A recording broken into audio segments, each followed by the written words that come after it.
Apa hukum menjual kucing? Apa hukum buka kedai alat muzik? Ni baru sedap soalan. Jawabnya, berlakulah perselisihan di kalangan ulama fiqh masalah jual binatang yang tidak boleh dimakan.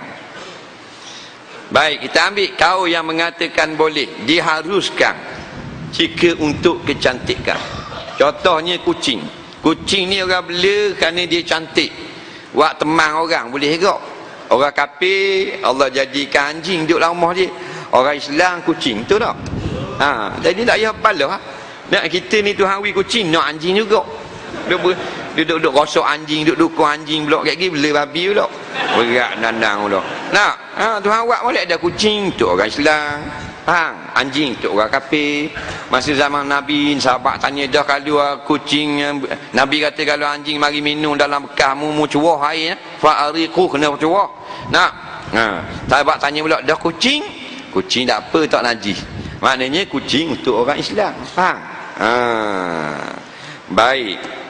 Atas kau yang kata harus jual kucing dengan syarat kucing ini bukan untuk dimakan, untuk bela di rumah, comel buat teman orang. Memang kucing dia duduk dalam rumah, Tuhan buat kucing duduk dalam rumah.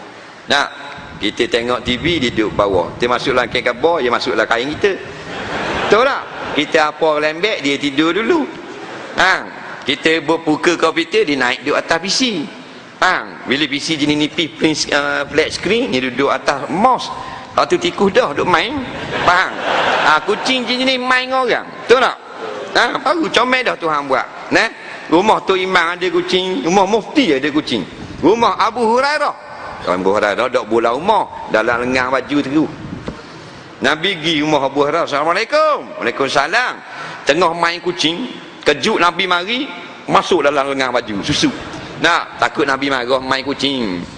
Bila susu tu belang cakap dengan Nabi, kucing gerak, nyu. Nabi kata, "Kenapa?" Tapi Nabi cakap Arab. Kita translate je Terengganu, Nabi tak cakap Terengganu. Faham? Kita terjemah je tu. Jadi Abu Hurairah kata kucing. Nak, anak kucing. Start pada tu Nabi gelar, aku gelar mu hari ni Abu Hurairah, bapak kucing. Nampak? Sampai sekarang, sampai kiamat lekat gelar bapak kucing. Nak, dah kalau kita main anjing molek, bapak anjing. Jadi kalau dia beli tu orang kafir beli nak semelih, tak dia jual. Kerana kucing haram dimakan. Binatang yang haram makan, biar orang kafir makan sendiri dan dia takak sendiri. Orang Islam tak boleh bantu tolong tembok, tolong jual, tak boleh. Faham? Kalau dia nak buat makan tak boleh. Jadi kira jenis makan kucing. Nak, pagi ni buat jepuk, petang buat lepeng.